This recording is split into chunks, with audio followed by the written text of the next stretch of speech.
एक बार first time आए और विश्वास करते भाई आपकी पत्नी के साथ आओ, अगली बार आकर प्रभु की महिमा करेंगे। हमारे महाराज जी जो यहाँ है, तो भाई आप फर्स्ट टाइम आए, प्रभु ने आपको आशीष दी, लाभ रुके लेकिन रुके ना, प्रभु आपको बड़ी आशीष देगा। तो प्रभु के नाम को धन्य कहते हैं। जैसे जैसे आप लोग यहाँ आकर प्रभु को महिमा देते हैं, आपसे कहना चाहते हैं यहाँ पर परमेश्वर की उपस्थिति है। और जहाँ परमेश्वर की उपस्थिति है वहाँ परमेश्वर काम करता है।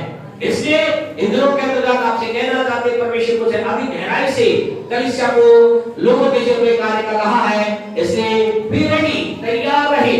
परमेश्वर दिनों के अंदर अगुवाई कर रहा है, अद्भुत रीति से कर रहा है। और आपसे कहे जब मैं आप लोगों की उपस्थिति में चल रहे हैं, परमेश्वर अपने वचनों के द्वारा हमें उत्साहित कर रहा है। इसलिए अपने हृदय को खोले और खुदा से कहे खुदा मेरे जीवन में आपका कार्य होने पाए। जल्दी से प्रभु के वचनों के और चलकर प्रभु को महिमा देंगे। भजन 119 और उसकी 162 से हम प्रारंभ करेंगे। यहाँ एक व्यक्ति है जो कि राजा है, जिसके पास किसी बड़ी वस्तु की घटी नहीं है, जो जीवन की ऊंचाइयों के ऊपर है। और वो जो राजा है, वो राजा भजन नंबर 9 का 162 मेहरबानी से पढ़े, क्या कहता है? पढ़े तेरे धर्म नियमों को 162 पर 119 का 162 119 का 162। यस, जैसे कोई बड़ी लूट पाकर हर्षित होता है, सुनिए, जैसे कोई बड़ी लूट पाकर हर्षित होता है, वैसे ही मैं तेरे वचन के कारण हर्षित हूँ। वैसे ही मैं तेरे वचन के कारण हर्षित हूँ। कौन कह रहा है? कौन कह रहा है? एक व्यक्ति कह रहा है, दाऊद आप उसका नाम ले रहे हैं, लेकिन उसकी पोस्ट क्या है? वो राजा है। उसके जीवन के अंतर्गत बहुत से उसके धन दौलत उसके पास है, लेकिन ये क्या कह रहा है? कह रहा है जैसे कोई बड़ी लूट पा करके हर्षित होता है, उससे कहीं ज्यादा मुझे किस बात का हर्ष है? क्या कह रहा है? मैं उससे कहीं ज्यादा, उससे ज्यादा मेरे जीवन में इस बात का हर्ष है कि मैंने तेरे वचन को प्राप्त किया।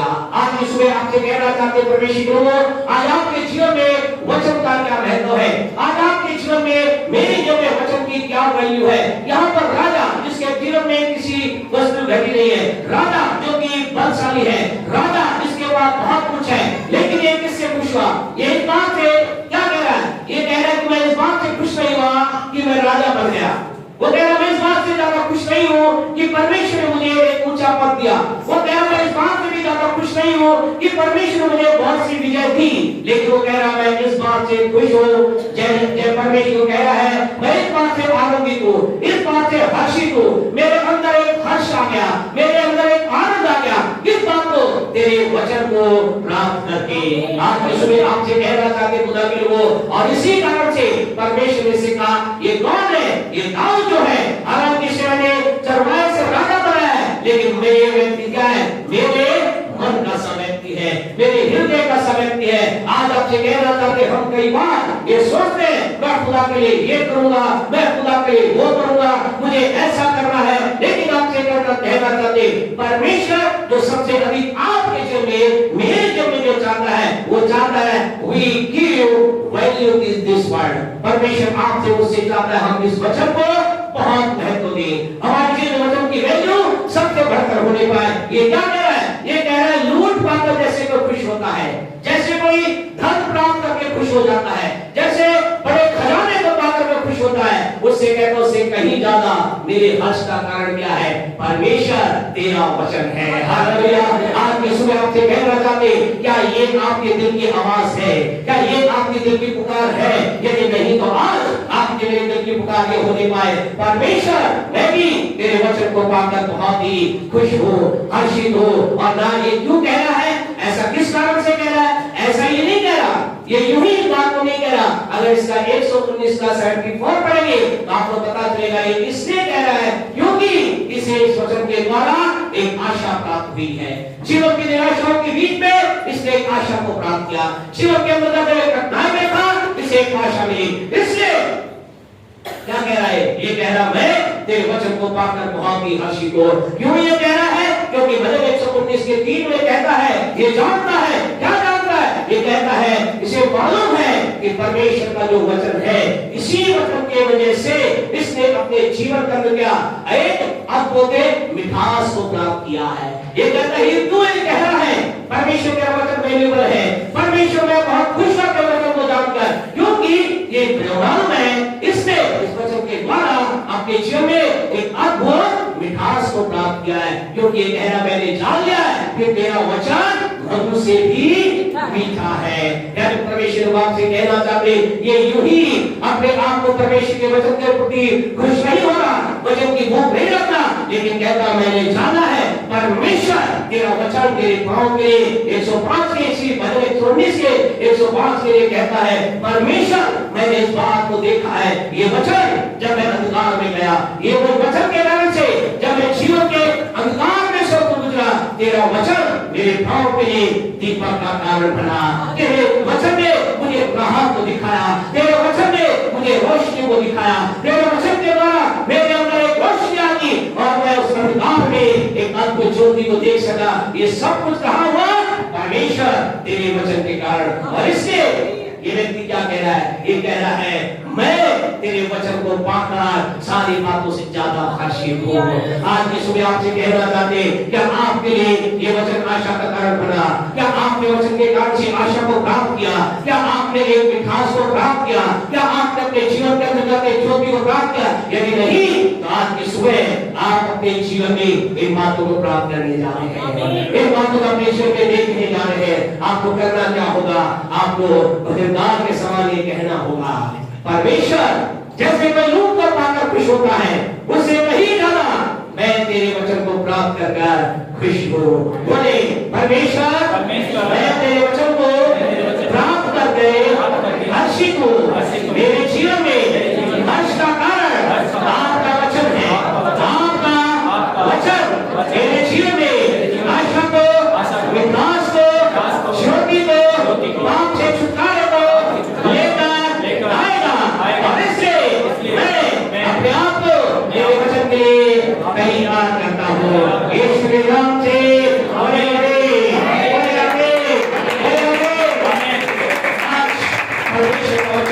आपके लोग ऐसा ही करें, हम सुनकर जाने वाले ना बनेंगे।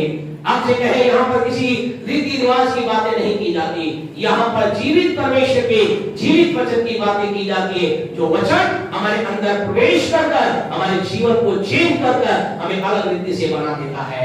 आज आपसे कहना चाहते यदि मेरे आपके जीवन में परिवर्तन नहीं आया है, हम परिवर्तन को लें। आज हम वचन की गहराई अपने आप को दें। यहाँ भाई ने गवाही दी, शानदार गवाही, हमने सुपर गवाही, एक चंगाई से बढ़कर बड़ी, एक जीवन के अंदर धन प्राप्त करने से बड़ी जो गवाही वो ये है, मैंने अपने जीवन में खुदा के वचन को मानने का निर्णय लिया। हालेलुया।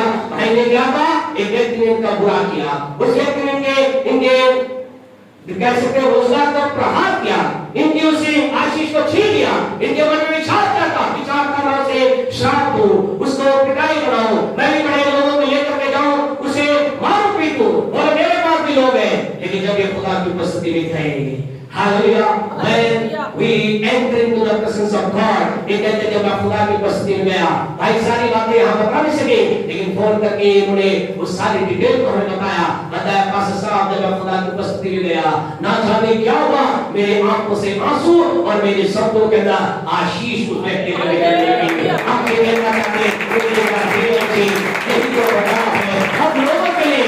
आपसे कहे आज हमारा हृदय ऐसा होना चाहिए, हमारा हृदय परमेश्वर ने क्या कहा, क्या कहा प्रभु ने कहा मैं तुम्हारे अंदर से क्या करूं, पत्थर का हृदय निकाल कर और तुम्हारे अंदर का लहू और मांस का हृदय डाल दूंगा, अर्थात एक ऐसा हृदय डाल दूंगा that will be the sensitive heart, जिसके अंदर कुछ होगा। आपसे कहे खुदा के लोग ऐसे होते हैं, वो किसी के साथ करने की बात सोचने में ही उनको एक परिवर्तन आ जाता है। उन्हें लगता है मैंने ऐसा क्यों कर दिया। आपसे कहे उन्होंने किसके लिए किया? एक अन्य जाति भाई बहन के लिए। हम कहे अपने प्रियजनों के लिए आपके जीवन में कितना होना चाहिए, हम एक दूसरे के हमारे अंदर कैसा विचार आना चाहिए। हम कहे मेरे आपके अंदर विचार, हम कहे जब उत्पन्न भी हो जाए कि मैं इसके साथ एक कटुता का व्यवहार करूं, एक नेगेटिव विचार करूं, उसके साथ गलत व्यवहार करूं, हम कहे हमारे अंदर एक खलबली मच जानी चाहिए। अगर खलबली नहीं है इसका मतलब you are not at right place.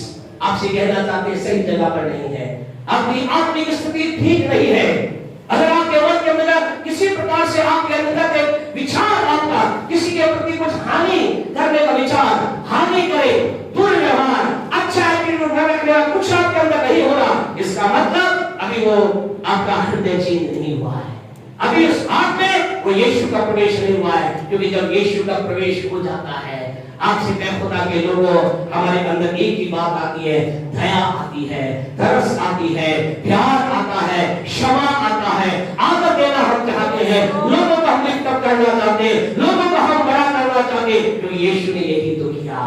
आज की सुबह आपसे कहना चाहते हैं, मेरे आपके अंदर ये होना चाहिए, ये सेंसिटिव हार्ट मेरा आपका होना चाहिए। और जब ऐसा हृदय हम रखते हैं, आपसे कह लोग हमें क्या कहते हैं, चिंता ना करें, पड़ोसी आपको क्या कहते हैं, चिंता ना करें, आपके भाई बहन आपको क्या कहते हैं, चिंता ना करें। लेकिन आपसे कहे परमेश्वर स्वर्ग आपको देखकर कहता है, स्वर्गदूतों के सामने घोषणा करता है, शैतान के सामने घोषणा करता है, अपने स्वर्ग में घोषणा करता है, देखो ये मेरा जन है जो मुझसा मेरे समान इस पृथ्वी पर चल रहा है। हालेलुया। आइए हम यीशु के समान चलने वाले लोग बन जाएं। इतनों का दिल प्यारे परमेश्वर को हमें आप बाप से आप चाहते मैं चाहते प्रभु हमारे दिल में काम करे, हमारे पास यीशु का हृदय होना चाहिए। लास्ट से पिछले पहले टीचिंग अंदर इस बात को बताया कि हमारे पास क्या होना चाहिए, यीशु का से हृदय होना चाहिए। और यीशु का हृदय आपको बताए खुदा के लोगों, आप और मैं हम एक राइट ट्रैक पे चल रहे हैं, अब सही अगुवाई के अंदर चल रहे हैं। लास्ट सैटरडे हम एक मीटिंग में गए थे, हमारे सीनियर पास्टर साहब के भी सीनियर पास्टर साहब वो आए थे और उन्होंने प्रचार किया। और जब उन्होंने क्या संदेश दिया, उन्होंने यही संदेश दिया, आज हमारे जीवन के अंदर क्या होना चाहिए, हमारा जीवन लोगों के प्रति, हमारे अंदर लोगों के प्रति बोझ होना चाहिए। वो लूका के अध्याय में बता रहे थे, वो बताते यीशु मसीह कौन था, लोग क्या करते थे, लोग क्या करते जानते, वो कह रहे पापी लोग यीशु के पास जाकर के अपने आप को सुरक्षित महसूस करते थे। हालेलुया। क्या कह रहे हो, क्या प्रभु के वचन में लिखा है, ऐसा लिखा है, पापी लोग यीशु के पास जाकर अपने आप को सुरक्षित महसूस करते थे। लोग निंदा करते थे, लोग कहते थे देखो ये पापियों के साथ उठता है, देखो पापियों के साथ ये बैठता है, देखो पापी के दोस्त है। आपसे कहना चाहते आपके मेरे दोस्त कौन है? अगर आपके मेरे दोस्त शराबी और जुआरी नहीं है, then we are not showing the love to be this word, love of Christ। हम यीशु का प्यार नहीं दिखा रहे। हमारे छल मेरे पास, आपके पास पापी को आने से आनंद आना चाहिए। एक शराबी मेरे पास आकर गले लगना चाहिए, उसे मालूम होना चाहिए अगर मैं इस व्यक्ति से मिलूंगा, इस व्यक्ति के द्वारा इस व्यक्ति से मिलकर मेरे जीवन में कुछ चेंज हो जाएगा, इसके जीवन में कुछ अलग है। आपसे कहे पापियों को तो दुनिया भुगताती है, प्यार कौन करेगा, हम करेंगे, कौन करेगा? अरे मैं करूंगा, मैं करूंगा। आपके संसार में आपका मेरा काम है, we need to love them।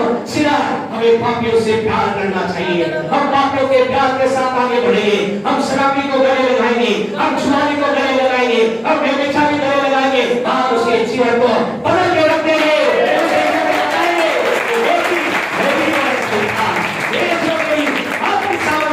लेकिन जब यीशु आया, मेरा जीवन बदल गया। किसी ने मुझे यीशु का प्यार दिखाया।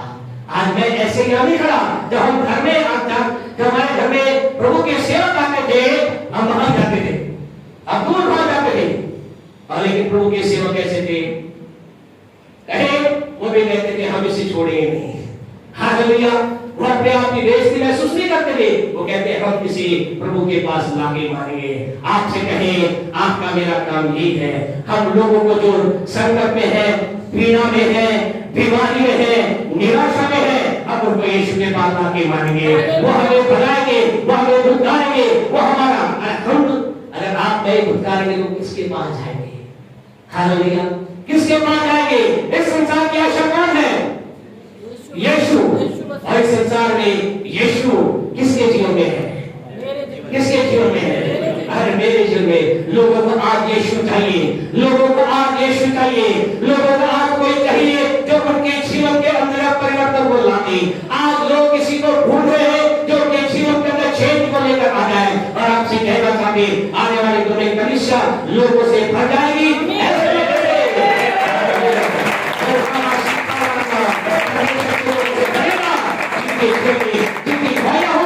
हम शराबी थे, पास्टर साहब ने कहा, पास्टर साहब आए हमें गले लगाया, हम गंदे काम कर रहे थे, पास्टर साहब आए उन्होंने बताया यीशु तुम्हें बदल सकता है। हम जीवन के अंदर खतरे में थे, परमेश्वर के दास दासी आई, कोई व्यक्ति आया, उसने कहा खुदा तुझे छुटकारा दे सकता है। आज आपसे कहना चाहते, आइए अपने घर से निकलिए, ढूंढिए पापियों को, यही तो मेरा आपका बिजनेस है। What is your business? आपका मेरा बिजनेस क्या?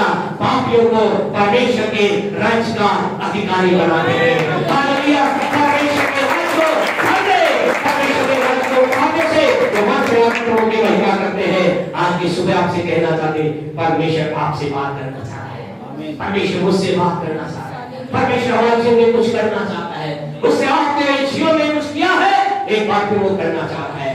आज सवाल ये है, परमेश्वर अपने वचन द्वारा मुझसे आपसे क्या कहना चाह रहा है? आज प्रभु क्या कहना चाह रहा है? निकाले जल्दी से, हम आगे बढ़े। यशायाह नबी की पुस्तक उसका 10वां अध्याय है, उसकी 27 वर्ष। हम इन दिनों के अंदर देख रहे हैं 10वें महीने परमेश्वर क्या कर रहा है? अपने काम को दिखा रहा है और लोगों के जीवन में कह रहा है अपने इस काम को मेरे जीवन में ग्रहण करो। आज परमेश्वर काम आपके मेरे जीवन में करना चाहता है। पढ़िए यशायाह 10:27। उस समय ऐसा होगा कि उसका बोझ तेरे कंधे पर से, उसका बोझ तेरे कंधे पर से और उसका जुआ तेरे गर्दन पर से उठा लिया जाएगा। रुक जाए, हम पहले परमेश्वर हो, यहाँ प्रभु ने क्या लिखा है? और ऐसा समय होगा। ये कितने साल पहले की बात है? हजारों साल पहले की बात है। और आपसे कहे अब ऐसा समय होगा, यानी ये क्या बोला गया? आने वाले समय के बारे में बोला गया। आज से हजारों साल पहले एक बात बोली गई। वो समय कब है? वो समय आज है, वो समय अब है, वो समय अभी है। आपसे कहना चाहते खुदा के लोगों, आज वो समय आ गया है, आज वो टाइम है जिसमें परमेश्वर काम करने वाला है। आज वो समय है जिसमें ये शायद 10 पूरा होने जा रहा है। आज वो टाइम आ गया है। परमेश्वर ने कहा एक समय आएगा, एक समय ऐसा होगा, इससे पहले कि आप और मैं दुनिया में आए, इससे पहले कि मेरा आपका अस्तित्व दुनिया में हो, परमेश्वर ने एक बहुत साल पहले एक काम आपके मेरे जीवन के लिए तैयार किया और उसने कहा एक समय ऐसा आएगा, मैं कुछ लोगों के जीवन में करूंगा। आपसे कहना चाहते वो समय कौन सा है? वो समय आज का समय है, वो समय अभी का समय है। आज की सुबह आपसे कहना चाहते ये 10:27, ये शायद 10:27 के पूरे होने का समय आज है। हालेलुया, ये शायद 10:27 के पूरे होने का समय आज है। परमेश्वर कुछ करने जा रहा है, परमेश्वर कुछ कर रहा है, कुछ इसी समय कर रहा है।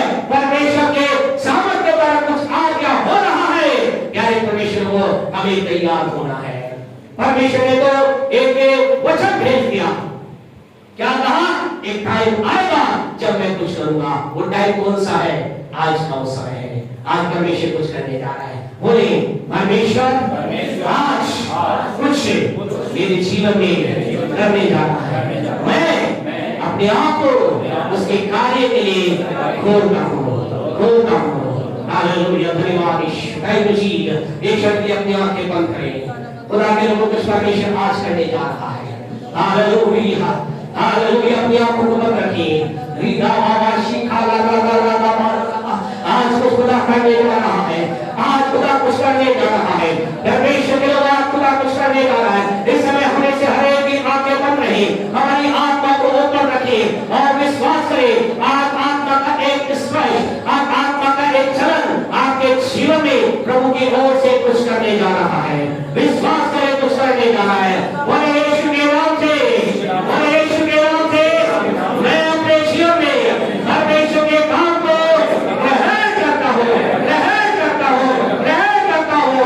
आज ही, बोले आज ही, बोले अभी, यीशु के नाम से मेरे जीवन में मैं परमेश्वर के काम को स्वीकार करता हूँ।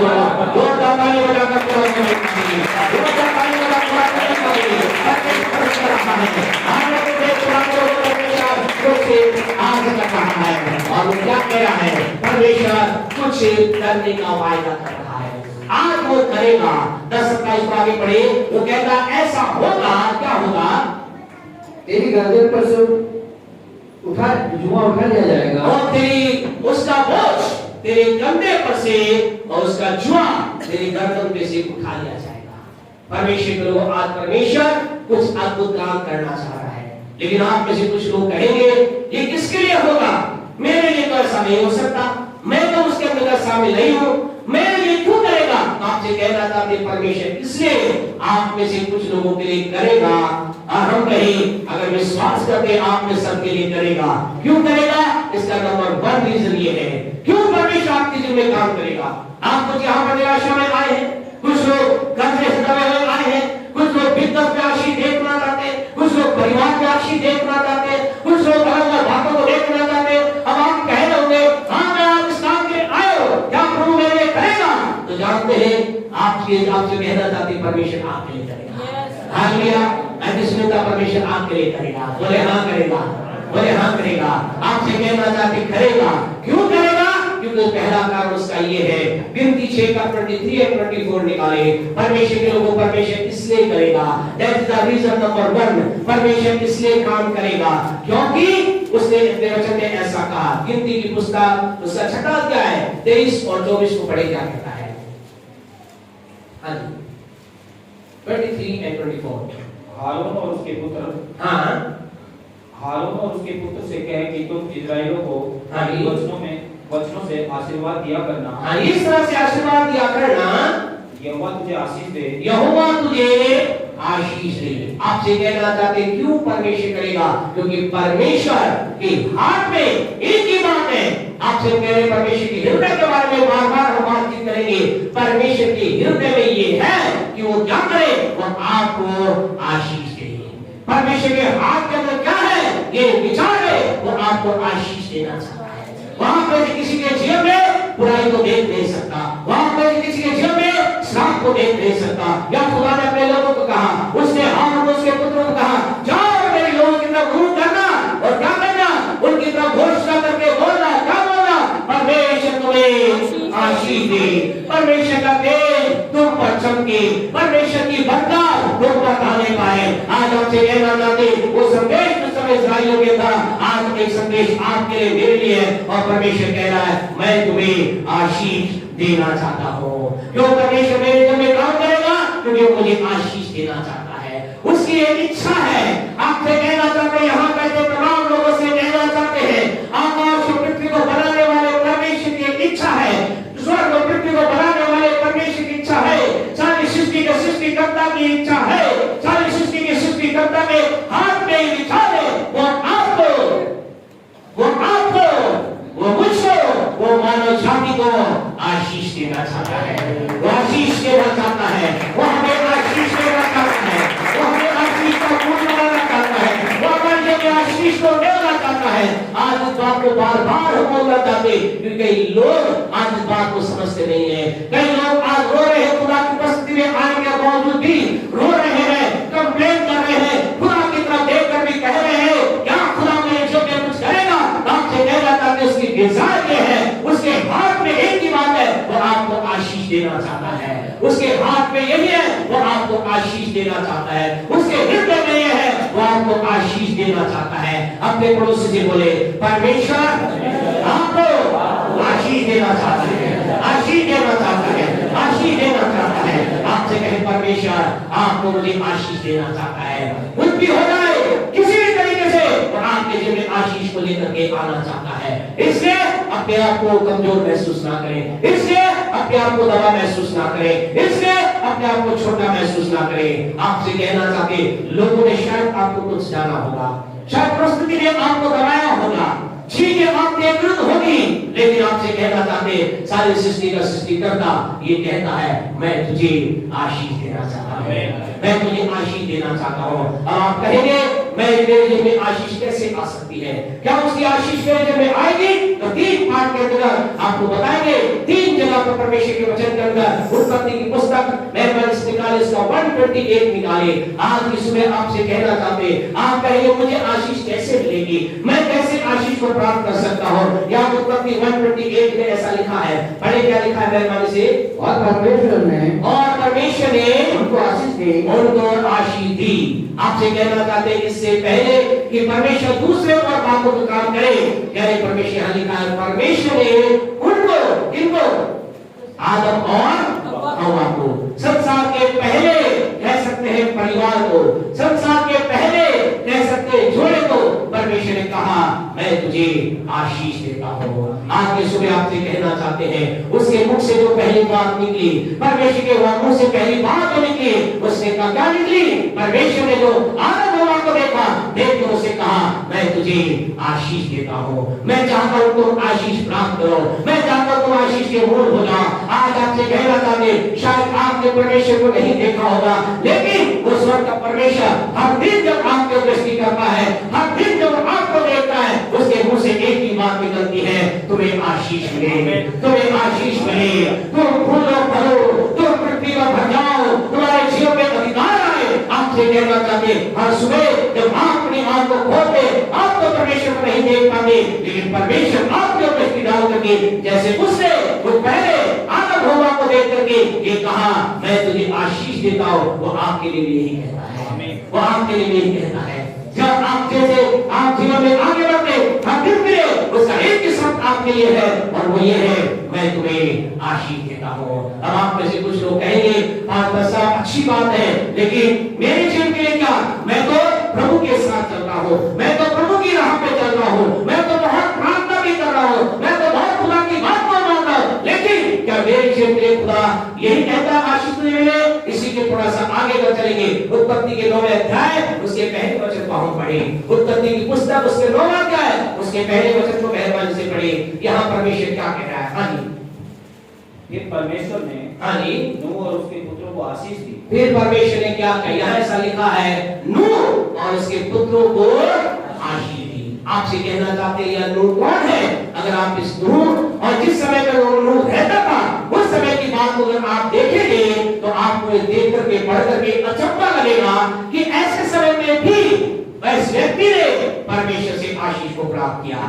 आज की सुबह आपसे कहना चाहते हैं, जल्दी से एक वचन पढ़े, 6 का 5 पढ़े, उत्पत्ति 6 का 5 पढ़े, फिर हम आगे बढ़ेंगे। उत्पत्ति 6 का 5। यहोवा ने देखा कि मनुष्य की बुराई पृथ्वी पर बढ़ गई है, मनुष्य की बुराई पृथ्वी पर बढ़ गई है। यानी परमेश्वर आपसे कहना चाहते हैं नूह किस समय में था जब पृथ्वी पर क्या थी? बुराई ही बुराई थी, चारों तरफ बुराइयां ही बुराई थी। और आज समय कैसा है? आज कैसा है? आज भी ऐसा ही है। चारों तरफ क्या है? बुराई ही बुराई है, चारों तरफ पाप ही पाप है। घर से निकलते ही पाप का सामना मुझे आपको करना पड़ता है। टीवी ऑन करे पाप की बातें दिखाई देती है, मोबाइल ऑन करे पाप की बातें दिखाई देती है, कहीं भी जाए किसी जगह देखे पाप चारों तरफ दिखाई देता है। उस समय के अंदर पाप था, लेकिन इस पाप के बीच के अंदर ऐसा लिखा है, इसी वक्त को आगे बाद में आप पढ़ेंगे, ऐसी 6 के 9 के अंदर ऐसा लिखा है उस पाप में संसार के बीच के अंदर नूह नाम का एक व्यक्ति था। उसके बारे में ऐसा लिखा है वो क्या था? वो धर्मी था। उसके बारे में ऐसा लिखा वो अपने समय के लोगों में खरा था, और ऐसा लिखा है वो लगातार परमेश्वर के साथ साथ चलता था। आज की सुबह आपसे कहना चाहते हैं क्या था? पूरे संसार के अंदर मात्र एक ही व्यक्ति था जो क्या था? खरा था। मात्र एक व्यक्ति था जो क्या था? धर्मी था। मात्र एक ही व्यक्ति था जो क्या था? परमेश्वर के साथ साथ चलता था। और आपसे कहना चाहते खुदा के लोगों, वो परमेश्वर साथ साथ चलता था और चलता रहा। आज की सुबह आपसे कहना चाहते हैं आपको परमेश्वर आशीष देने के लिए तैयार है।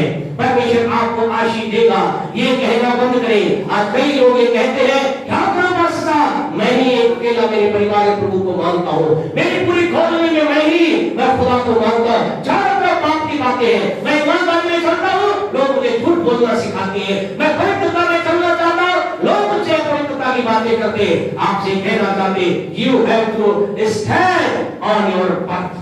आपसे कहना चाहते आप अपने रास्ते पर खड़े रहें, आपको समझौता करने की जरूरत नहीं। आज की सुबह कई लोग कहना चाहते हैं प्रभु का आत्मा यहाँ कुछ लोगों से बात कर रहा है, परमेश्वर का आत्मा यहाँ कुछ लोग कह रहा है, तुझे लगता है कुछ बच्चों से कह रहा है, कुछ बड़ों से कह रहा है, कुछ परमेश्वर के लोगों के परिवारों से खुदा कह रहा है। यदि आप अकेले ही प्रभु के साथ खड़े हुए हैं, आप अकेले ही धर्मी हैं, आप अकेले ही खड़े हैं, आप अकेले ही परमेश्वर से चलने वाले व्यक्ति हैं, आपसे कहना चाहते हैं चलते रहिए, क्योंकि कुछ अद्भुत आपके लिए आने जा रहा है, कुछ सामर्थ्य आपके लिए आने जा रहा है, कुछ चमत्कार आपके लिए आने जा रहा है, परमेश्वर की ओर से सामर्थ्य आपके जीवन के लिए आने जा रही है। समझौता मत कीजिए, कोई भी समझौता करे आपके नहीं। पिछले दिनों के अंदर कई परिवारों के लिए प्रभु का धन्यवाद देते, कई लोगों ने कहा कुछ भी हो जाए मेरा पति चले ना चले मैं खुदा में खड़ी रहूंगी। कई लोगों ने कहा कुछ भी हो जाए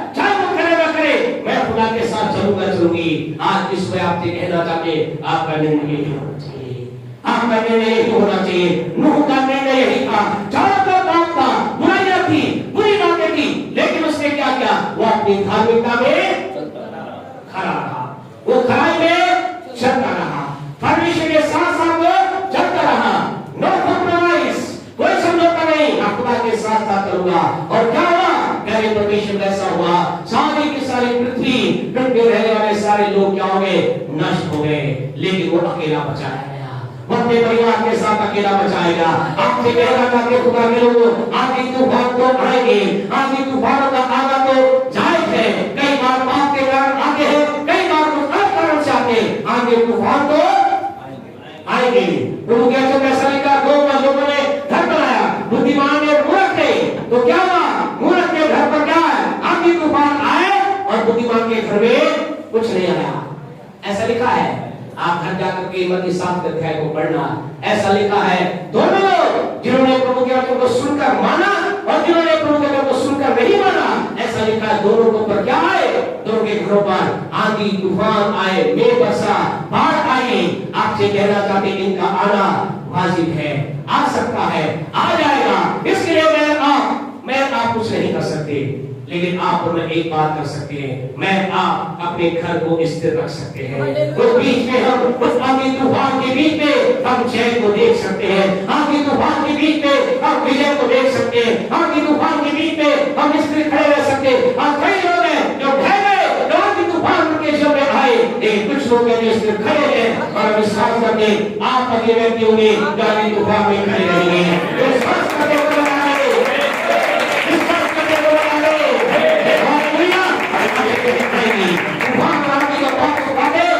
आपके जीवन कदर आती है। प्रभु के नाम सबके जीवन की गवाही को बात कहेंगे, और वो भी 76 करके हैं, प्रभु के नाम की महिमा करते हैं। और के जवान बच्चा प्रभु के पास चला गया, एक्सीडेंट उसका हो गया, मृत्यु हुए निकलेगी, और वो कह रहे हैं हम क्या करें? और परिवार के साथ खुदा की सेवा कर रहे, प्रभु की महिमा कर रहे। उन्होंने कहा सारी बातें हुई, लेकिन वो बीच के अंदर कोई चीज हमें प्रभु के प्रेम से अलग ना कर पाई। और आज भी वो खुदा की महिमा में स्थिर खड़े हैं और देश विदेश जाकर के 20 से ज्यादा देशों में जाकर वो प्रभु के कार्य को कर रहे हैं, पूर्ण किया है। प्रभु और जगह पे ले जाएगा। आपसे कहना चाहिए एक आंधी ने, एक तूफान ने, एक कभी ने कहीं आपको रोक तो नहीं दिया। कई बार ऐसा होता है, बिजनेस करने की कमी, जीवन का में सफलता का ना आना, जीवन का में दोस्त का प्राप्त ना करना, जीवन का में आशीष का ना आना, क्या आपको मुझे रोक देगी? रोक देगी? बोले नहीं रोकेगी, बोले नहीं रोकेगी। हालेलुया। जीवन के में कोई बात मुझे रोक ना पाएगी। नूह को भी जिस तमाम प्रकार सारी दुनिया का पाप नूह को धार्मिकता में चलने से ना रोक सका। हालेलुया। आप किस बात से कहना चाहते हैं? आपकी पूरी कॉलोनी के तमाम प्रकार के लोग हम विश्वास करते हुए कानून में अच्छे बनेंगे, लेकिन आज उनके बीच में आप लगातार रोशनी के समान, तारे के समान, एक ज्वाला के समान, एक दीपक के समान आप चमकते रहेंगे। आपकी ज्योति अभी जीतना होगी, आपका प्रकाश कभी खरीदना होगा, लेकिन फिर रोशनी के समान आपका प्रकाश चमकता जाएगा। आप और मैं और चमकने वाले हैं, आप और मैं और चमकेंगे। जितना पाप फैलाएगा, मैं आप इस बात में और अपनी पवित्रता में शाइन अप होंगे। हमारी चमक बढ़ेगी, आपकी चमक बढ़ेगी, कोई चीज आपकी नहीं चमक रोक ना पाए। नूह वो व्यक्ति था, आज शायद आप वो व्यक्ति होंगे जो कह रहे होंगे मैं अकेला हूं। आपसे कहना चाहते कोई बात नहीं, परमेश्वर की योजना ये है, परमेश्वर आपको आशीष दे। एक और बात बोल के हम आगे बढ़े। उत्पत्ति 12 उसके 3 को मेहरबानी से पढ़े, उत्पत्ति 12 उसके 2 को पढ़े, क्या लिखा है? उत्पत्ति पुस्तक उसका 12वां अध्याय उसके दूसरे वचन को पढ़े, क्या कहता है? और मैं तुझसे एक बड़ी जाति बनाऊंगा और तुझे आशीष दूंगा। परमेश्वर क्या कह रहा है? मैं तुझे आशीष दूंगा। ध्यान से सुने, यहाँ परमेश्वर बात कर रहा है एक व्यक्ति से जिसका नाम है, क्या नाम है? अब्राहम नाम का व्यक्ति है। और अब्राहम नाम का व्यक्ति वो है जो परमेश्वर को बिल्कुल भी नहीं जानता, जिसे मालूम नहीं कौन है परमेश्वर, जिसने आज तक परमेश्वर के काम को नहीं देखा, जिसने आज तक परमेश्वर की बात को नहीं समझा। अरे जाकर के यहोशू की 24 अध्याय का उसके 2-3 दिन आपको पता चलेगा ये कौन है। ये एक ऐसे परिवार से है जिसके घर के अंदर क्या है, मूर्तियां बनाने का काम होता है। यानी कि कोई कैसे परमेश्वर से अलग ये व्यक्ति है, प्रभु से इसका कोई लेना देना नहीं है, परमेश्वर के साथ इसका कोई रिश्ता नहीं है, लेकिन परमेश्वर एक दिन इसके पास आया। परमेश्वर से लिखा है परमेश्वर ने दर्शन देकर इसके पास आया और क्या कहा, परमेश्वर ने कहा मैं तुझे आशीष देना चाहता हूँ। आज की सुबह आपसे कहना चाहते हैं, शायद आप में से कुछ लोग यहाँ पर होंगे, आप मेरे पास सब बिल्कुल सही है, मैं जिस परमेश्वर के बारे में जानता भी नहीं, मैंने जिस परमेश्वर काम को देखा भी नहीं, मैंने कोई परमेश्वर के चमत्कार को जाना भी नहीं, मैंने परमेश्वर कोई काम को नहीं देखा। यदि आप वो व्यक्ति है तो खुश हो जाइए, परमेश्वर की आवाज आपके लिए भी ये है, वो आपको भी आशीष देना चाहता है। तो आपके लिए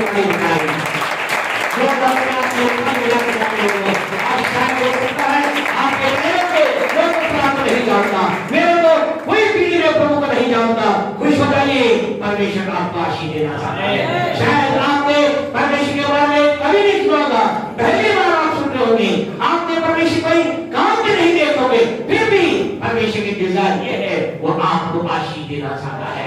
आज ये 3 ग्रुप के लोग यहाँ पर कोई किसी ग्रुप के आप लोग हैं, आदम के समान पहले व्यक्ति हो सकते हैं, या हो सकता है आप वो व्यक्ति होंगे जो खुदा के साथ चल रहे, या आप वो जन होंगे जो प्रभु को नहीं जानते होंगे। परमेश्वर की योजना आप में से प्रत्येक के लिए है, वो आपको आशीष देना चाहता है, वो आशीष आपको देना चाहता है, वो आपके जीवन का आशीष को देना चाहता है। और आप कहेंगे वो कैसे मुझे आशीष देगा, वो मेरे बारे में क्या कुछ उसके हृदय में या उसके बाद मेरे नाम में क्या डाली जाए, उसी वचन के ऊपर हम दोबारा चले। ये शायद 27 को आप पढ़ेंगे, वहां ऐसा लिखा है, परमेश्वर का पवित्र वचन ऐसा कहता है, यानी परमेश्वर आज की सुबह उत्साहित हो जाएंगे। परमेश्वर यहाँ कह रहा था 27 को पढ़े, क्या कहता है, उस समय ऐसा होगा कि हाँ, उसका बोझ तेरे कंधे पर से हाँ जी, और उसका जुआ तेरी गर्दन पर से उठा लिया जाएगा। आपसे कहना चाहते हैं वो आपको आशीष देना चाहता है, लेकिन उससे पहले वो ये जानता है कि आपके जीवन के अंदर एक बोझ है, वो आपके बोझ को जानता है, वो आपके बोझ के नीचे है, इस बात को जानता है। आपकी गर्दन कौन से जुए से झुकी हुई है, वो इस बात को जानता है। जुआ जानते हैं, जुआ खेलने वाला जुआ नहीं, जुआ कौन सा जुआ ऐसा होता है गर्दन के ऊपर, मोबाइल में है, वो मोबाइल से शॉट होगा नहीं, आपसे कहना चाहते हैं खुदा के लोगों, जुआ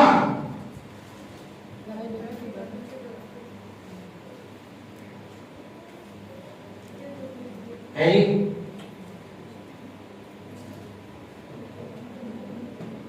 जुआ के बारे में हमें से कुछ लोग जानते हैं, कुछ लोग नहीं जानते।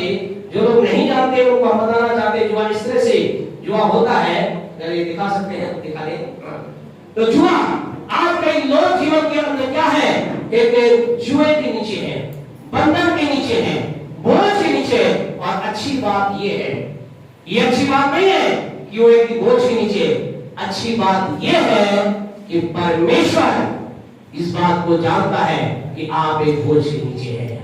आज आप एक जिस जुए के नीचे हैं, जिस बोझ के नीचे आप हैं, जिस बोझ के नीचे ये जुआ है, बैल के ऊपर जो रखा हुआ है क्या है, ये जुआ है, अर्थात ये क्या है, अब बैल है, इस जुए के नीचे, बोझ के नीचे है, और ये बैल को किसी के नीचे चलना पड़ता है। यहाँ ये जुए के बारे में, यानी बैल को रखा जाने वाला लकड़ी का जो एक विशेष प्रकार का एक चीज होती है, जिसे क्या कहते हैं, जुआ कहते हैं। आपसे कहना आज कई लोग क्या है, इसी के गर्दन पर क्या है, एक जुआ है, एक बोझ है, और वो बोझ से दबे हुए हैं, और इस कारण से क्योंकि वो बोझ से दबे हैं, वो परमेश्वर कार्य को नहीं देख पा रहे, क्योंकि बोझ के नाम की गर्दन नीचे है, वो परमेश्वर काम को नहीं देख पा रहे। और ये बोझ 3 प्रकार का बोझ है। नंबर 1 पाप का बोझ।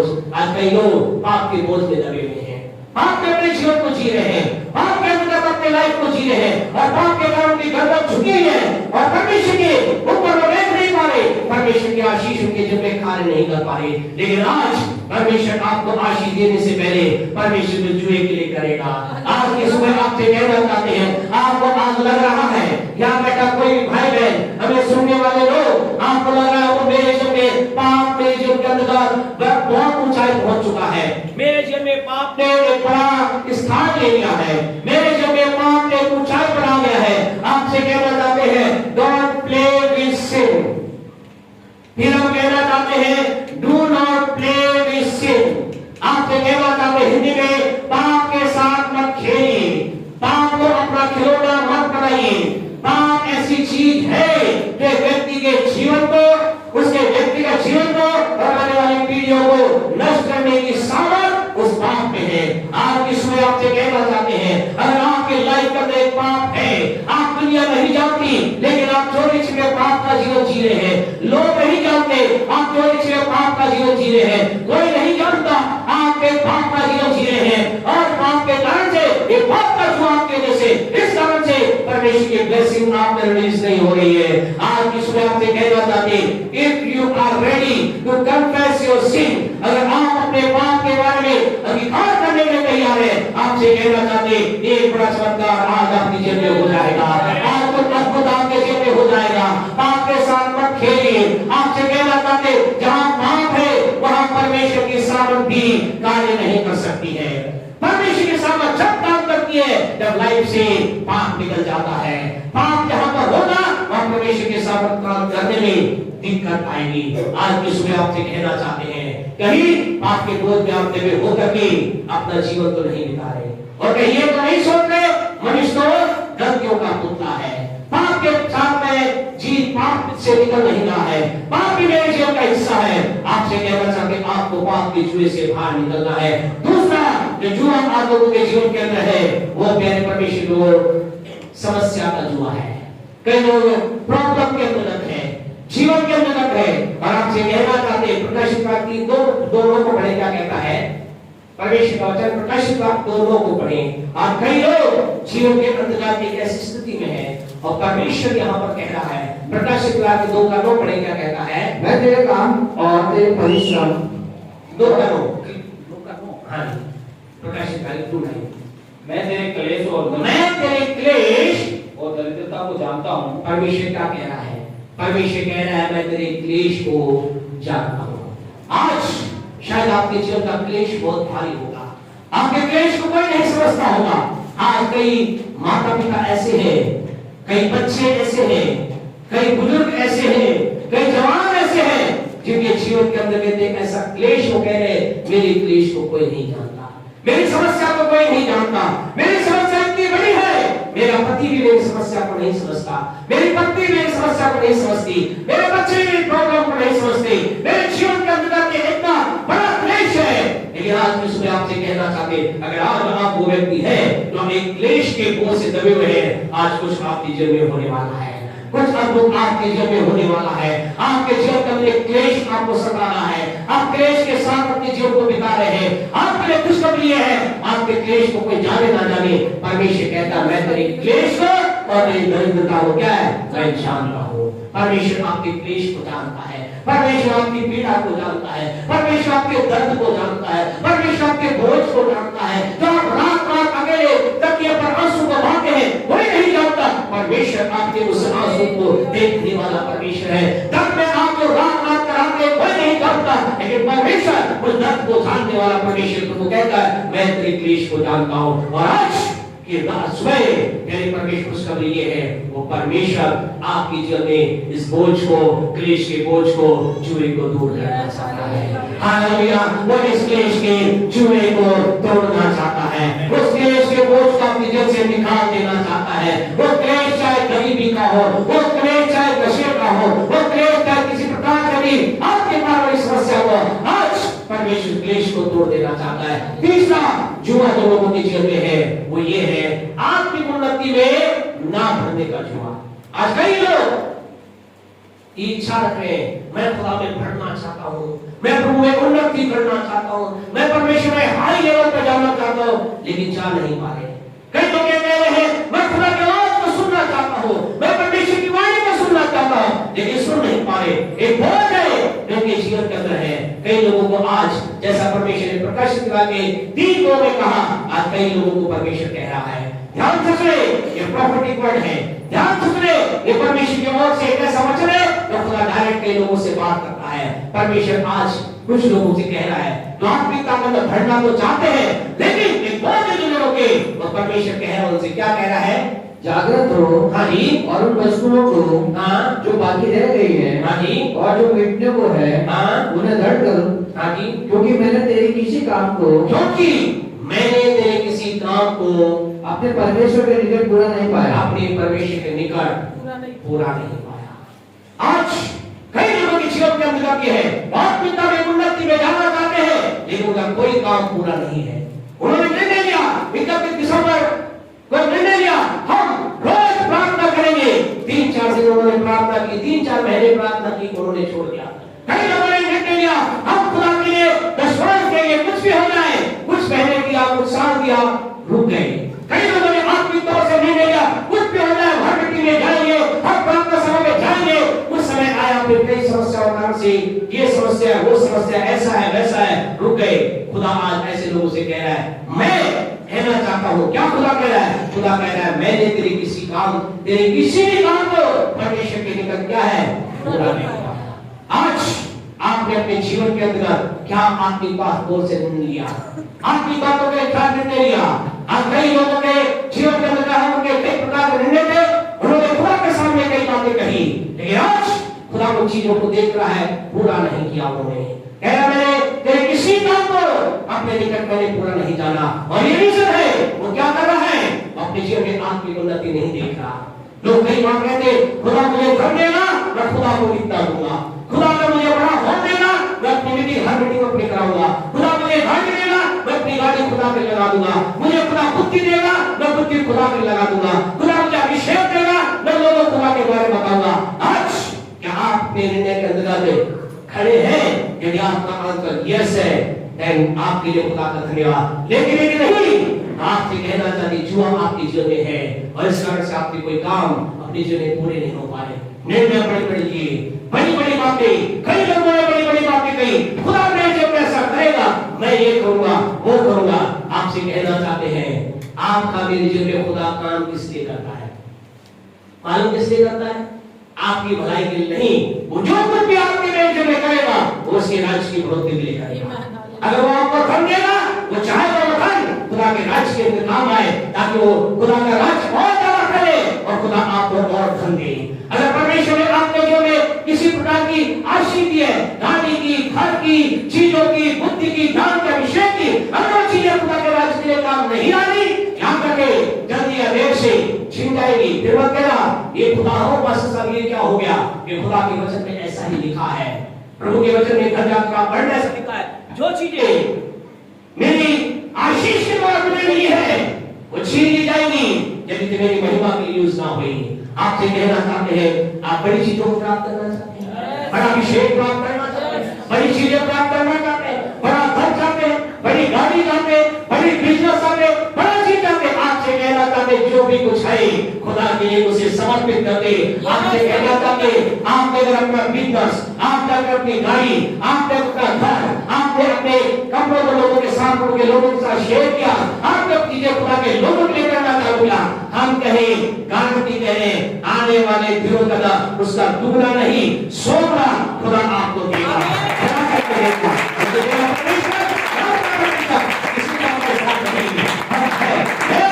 मेरे आपके अंदर मैं आपके इंस्ट्रूमेंट है, मैं आपके इंस्ट्रूमेंट है, उसके लिए हम कहते खुदा ढूंढ रहे हैं बातों को जो उसके लिए यूज होना चाहते हैं। क्या होना चाहते हैं? हम सब कह रहे खुदा हम होना चाहते हैं, लेकिन जब चीजें आ जाती हैं, जब काम हो जाता है, हम अपनी जगह पर अपने आप को सेटल कर लेते हैं। याद रखिए खुदा से बड़ा कोई नहीं, खुदा से बड़ा कोई नहीं। खुदा खतरनाक है लेकिन खुदा दयालु भी है।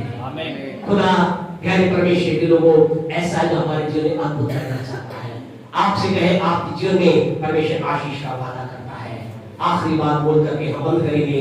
प्यारे परमेश्वर के लोगों, परमेश्वर आज वो समय है जो हमारे जीवन में काम करना चाहता है। 10-27 से निकाल के रखे। परमेश्वर हमारे जीवन के अंदर कार्य करना चाहता है और इसलिए करना चाहता है क्योंकि वो हमें आशीष देना चाहता है। वो हमारे बोझ को जानता है, जो 3 प्रकार के बोझ है वो हमें जानता है और आज वो बोझ तोड़ के जाएंगे। वो तमाम प्रकार के बोझ तोड़ के जाएंगे। वो जुआ तोड़ दिया जाएगा, बीमारी का बोझ तोड़ा जाएगा, गरीबी का बोझ तोड़ा जाएगा, चिंता का बोझ तोड़ा जाएगा, आपकी उन्नति में ना भरने का बोझ जुआ तोड़ा जाएगा। और अभिषेक के कारण और अभिषेक के कारण वह धुआं तोड़ डाला जाएगा। हालेलुया, जोरदार ताली बजाइए।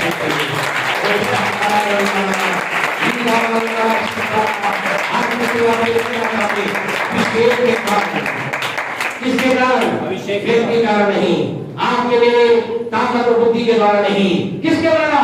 अभिषेक के द्वारा। आज आपसे कहना चाहते हैं, अभिषेक है जो आपके मेरे जीवन के अंदर ट्रांसफर किया जाएगा। आज एक अभिषेक है, ये अभिषेक किसका है? मनुष्य का नहीं है। अभिषेक कौन देता है? परमेश्वर देता है। अभिषेक किसकी ओर से आता है? परमेश्वर की ओर से आता है। अभिषेक कौन करता है? परमेश्वर करता है। और आपसे कहे, अभिषेक हमारे जो में एंटर करेगा, हर एक जुआ तोड़ दिया जाएगा, हर एक जुआ तोड़ दिया जाएगा। आज उसमें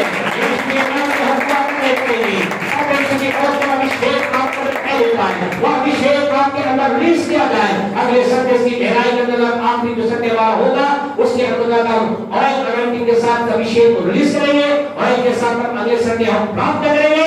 लेकिन आज के संडे, आज के रविवार के अंदर यानी परमेश्वर हम चाहते हैं अभिषेक के लिए आप अपने आप को तैयार करें। इस अभिषेक को कौन ले सकता है? सब ले सकते हैं। यह अभिषेक कितना प्राप्त कर सकते हैं? जितना आपके पास कैपेसिटी है। आपसे कहे, जितना आप अपने आत्मा को फैला सकते हैं, जितना अधिक आप अपने आप को परमेश्वर के सामने खोल सकते हैं, उतना अभिषेक आपके अंदर खुदा के द्वारा ट्रांसफर होगा। और अद्भुत बात यह है, जितना अभिषेक आपके ट्रांसफर होगा, उतना ही आपके जीवन के वो क्षेत्र टूटते जाएंगे जहां बोझ है। गरीबी टूटेगी, निराशा टूटेगी, पाप की बातें टूटेगी, आपकी उन्नति ना होने की बातें टूटेगी और आप एक ऊंचाई हो जाएंगे। ये सब किसके द्वारा होगा? किसके द्वारा होगा? किसके द्वारा होगा? किसके द्वारा होगा? अभिषेक के द्वारा होगा। और आज वो अभिषेक हमारे बीच में है। हालेलुया, आज परमेश्वर का अभिषेक हमारे बीच में है। आज इसका अभिषेक हमारे बीच में है। अभिषेक के तोड़ दिया जाएगा। आज अभिषेक आपके जीवन में कुछ करने जा रहा है। इसलिए अपने आप को तैयार करें, इसलिए अपने आप को तैयार करें। Thank you Jesus. मेहरबानी अपने स्थान पर खड़े हो जाएं। शशि मेहरबानी से आगे आ जाए। Hallelujah, thank you Jesus. धन्यवाद ईश्वर, thank you for worship Lord Jesus. Hallelujah. इसी समय अभिषेक ने काम करना प्रारंभ कर दिया है। आज ये अभिषेक